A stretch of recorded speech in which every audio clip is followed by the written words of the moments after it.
in 3, 2, and 1. So the two most important words in this debate are interest and relinquish.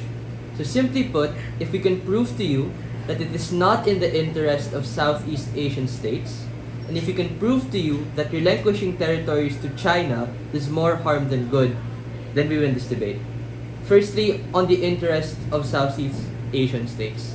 Number one, we tell you that the matter of Chinese aggression and Chinese expansion has been here for a long time, and as of right now, Southeast Asian states are winning.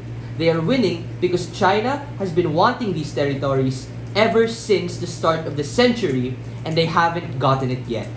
As per my Prime Minister, it is true that China is a major economic powerhouse and has had a lot of opportunities for these states to grow.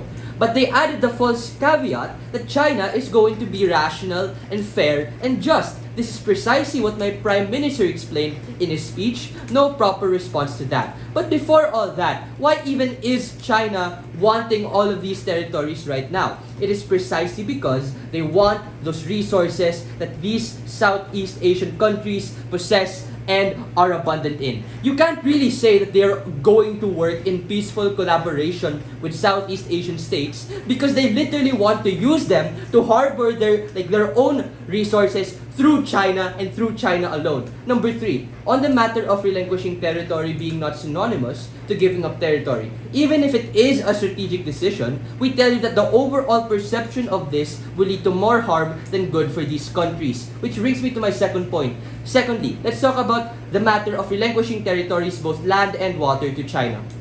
Firstly, what that sends is a concession on the part of these Southeast Asian countries that they are willing to take a backseat and let Chinese aggression and Chinese threats win over their own sovereignty. It's not like it's just one country bowing down to China, right? It's the combined population of millions upon millions of people making the principal concession that their countries' borders are malleable because China just had to continue to push a bit more, and eventually they wilted. Lastly, and most importantly, China is not guaranteed to be the next global superpower. In fact, as of right now, because of the housing crisis and aftershocks they've gotten due to COVID, the Chinese economy is on a steep decline. And while this is unfortunate for their country, it is ultimately of strategic importance in determining the actions of these states. Since China, your enemy by virtue of them wanting your land, is weak, why give up land right on the spot? Opposition side believes in the principle of self-sovereignty, that the right to fight for your land supersedes whatever benefit you may get from side government. 3 things in my speech: rebuttals, extension, and then weighing. First, to rebuttals.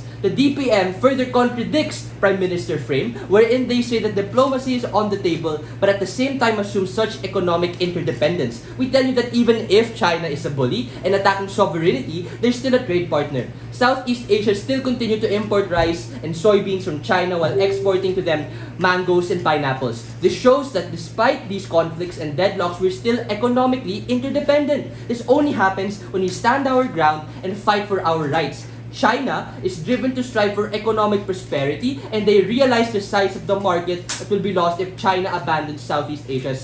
The Southeast Asia as a market. This is regardless of us fighting back and standing our ground. Abandoning these claims skews the economic leverage we already currently have. Number 2, they told us how they force us to defend ourselves, but at the same time say that it will force China to retaliate. That's the point. China is already attacking our boats, our fishing villages, and pillaging our resources. Therefore, we need to fight for this. This is not just in principle, but we win on pragmatics as well. Given the opportunity cost of all those rare earth minerals which we need as raw materials for crucial sectors like semiconductors, chips, and heavy machinery. Plus, all the water resources we need given the famine and drought that we experience in the Philippines or in Vietnam. That's your economic impact. Politically and economically disenfranchised individuals have the right to partake in maritime trade and literally have access to food and water resources. Even without this issue, we think it's of strategic military interest that these Southeast Asian states are pushed to develop their military and maritime capacities in case in the future there's another bully or nefarious state actor. We need to be ready to stand our ground and develop our militaristic capacities even if we cannot win. Onwards to my extension. Number 1. China is in a state of instability right now. It is unstrategic for Southeast Asian states to give up territory right now. No. Why is this true? Because China is at a point of decline right now because of their massive housing crisis leading to ghost cities and banks in China leading to the depreciation of the Chinese economy. Look it up. There's a reason right now as to why the Chinese government is being extra stringent, and that's because their economy is on the downpour. Why is this important? Because it directly tackles what government posits as one of its biggest benefit on that Southeast Asian countries are going to enormously benefit from the trade that they have with China. Note the reason as to why China even wants these territories in the first place is because they want to offset all of their current economic problems by occupying new land that these countries already own. So no, Mr. Speaker, their claims of economic advancement in collaboration with China are just untrue. Note that we are debating this motion today, not 6 years ago. What my LO mentioned as to it being a deadlock works more in our favor right now because it serves as a preemption right now to China just taking Southeast Asian resources in the first place.